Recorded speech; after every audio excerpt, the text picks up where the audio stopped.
ലാൽ സലാം. Mohanlal നായകനെത്തുന്ന ബറോസിൻ്റെ official trailer ഇറങ്ങിയിട്ട് 1-2 മണിക്കൂറുകൾ കഴിയുകയാണ്. ട്രെയിലർ പലവട്ടം കാണാനുള്ള ഒരു ചാൻസ് അതല്ലെങ്കിൽ മോഹമാണ് ഉണ്ടായത്. ആദ്യം കണ്ടുമ്പോൾ എങ്ങനെയായിരിക്കും എന്നൊരു തോന്നലാണെങ്കിൽ പിന്നീട് അത് മാറ്റി മാറ്റി വീണ്ടും വീണ്ടും കാണുക എന്നുള്ളൊരിതാണ്. ഒരു കാര്യം പറയാം, 3D ഫോർമാറ്റിൽ കലക്കിയിരിക്കും ഈ ഒരു സിനിമ എന്നുള്ളതാണ്. പ്രത്യേകിച്ച് ലാലേട്ടൻ്റെ ലുക്ക്, ഇങ്ങനെ ഉള്ള ലുക്കാണ് വേണ്ടത്. അതായത് ക്യാരക്ടറിന് ആപ്റ്റായിട്ടുള്ളത്, ഗംഭീരമായിട്ട് ഒരു ഭൂതമെന്ന് പറഞ്ഞു കഴിഞ്ഞാൽ നമ്മുടെ മനസ്സിൽ തോന്നുന്ന ആ റേഞ്ചിലേക്ക്. ഇപ്പോൾ ഇതൊരു ട്രെയിലർ കാണുമ്പോൾ പലപ്പോഴും നമുക്ക് വേറൊരു രീതിയിലാണ് കാണുന്നതെങ്കിൽ ഇത് 3D വിഷ്വലിലേക്ക് നിങ്ങൾ കാണുമ്പോൾ അതൊരു രസമായിട്ടില്ല. അവസാനമായി കാണുന്ന രംഗത്തിൽ വെള്ളം കുടിക്കുമ്പോൾ അത് പോകുന്ന അല്ലെങ്കിൽ അത് വേറെ ഡയറക്ഷനിലേക്ക് പോകുന്ന കാണുമ്പോൾ നമുക്കറിയാം 3Dയിൽ അന്യായ സംഭവമായിരിക്കും ഈ സിനിമ എന്നുള്ളത്. ഇനിയും എടുത്തു പറയേണ്ടത്, നമുക്ക് ഒരു പരിചയവുമില്ലാത്ത ആക്ടേഴ്സാണ് ഇതിനകത്തിൽ, മോഹൻലാൽ ഒഴികെ ബാക്കി എല്ലാവരും എന്ന് തന്നെ പറയാം.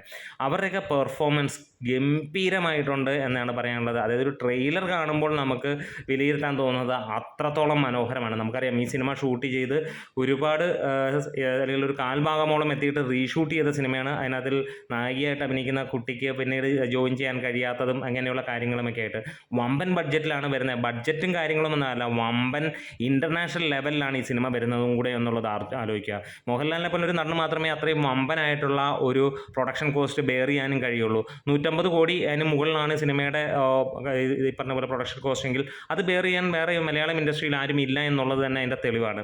ഈ സിനിമ വേൾഡ് വൈഡായിട്ട് ഇറങ്ങുമ്പോൾ ഒരു കാര്യം ഉറപ്പിക്കാം, വേറെ ഒന്നുമല്ല, ഈ ഒരൊറ്റ ട്രെയിലറിൽ നിന്ന് തന്നെ നമുക്ക് പറയാം മലയാള സിനിമയുടെ ആദ്യത്തെ ഇൻ്റർനാഷണൽ അല്ലെങ്കിൽ ഒരു ഇംഗ്ലീഷ്, നമ്മൾ സാധാരണ ആൾക്കാർ മനസ്സിലാവും ഒരു ഇംഗ്ലീഷ് മൂവി എന്ന് പറയുന്ന തലത്തിലുള്ളതാണ്. അതായത് ഒരു ഇൻ്റർനാഷണൽ ക്വാളിറ്റി സ്റ്റഫായിട്ടുള്ള ഒരു സിനിമ തന്നെയാണ് വരാൻ പോകുന്നത്.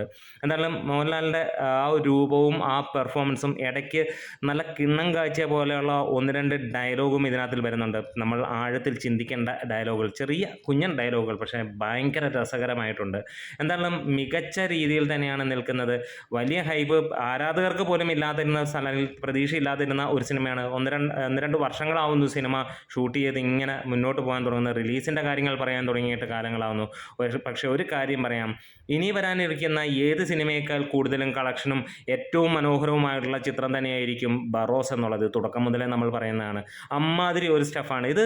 ഈ പറഞ്ഞ പോലെ ഫാൻസിന് തലകുത്തി മറിയാനോ എതിരാളികൾക്ക് കൊഞ്ഞനം കുത്താനോ ഉള്ളതല്ല. ഇത് പിള്ളേർക്ക് വേണ്ടിയിട്ടുള്ളതാണ്.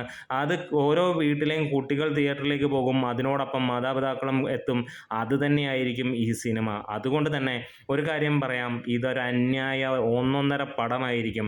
എങ്ങനെയുണ്ടായിരുന്നു ട്രെയിലർ? നിങ്ങൾ കണ്ടിട്ട് നിങ്ങൾക്ക് അഭിപ്രായം ഒന്ന് പറയാം. ലാൽ സലാം.